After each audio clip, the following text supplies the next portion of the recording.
Hey, Service, what are you doing? Oh hey, I'm going to a service. City serve, that is. First thing I'm going to do is build a playground for some kids in Bollesburg. Then I'm going to work on a Habitat House in Belfont. Service, I thought all you wanted to do was sing songs and drink coffee. No, no, no. Now I realize that worship is a lot more than going to church. It's about being the church. Some of the most important work happens outside the walls of this building, and I'm going to be a part of it. That's great, Service. But you know, it's only officially one weekend. Yeah, but that's the great thing about service. Once you try it, you get hooked. You'll want to do it more and more. For example, on Saturday I'm going to change the oil in a single mom's car, bake cookies for the nursing home, and teach a CPR class on Sunday. Well, there's a lot of ideas out there on how to serve during our City Serve weekend.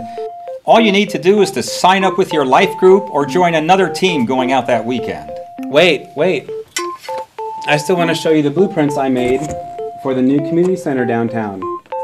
There will be a daycare center here, and a new lap pool for seniors here, and a doggy kennel here, and the new market for the food there, and the food pantry is going to go down here. Wonderful.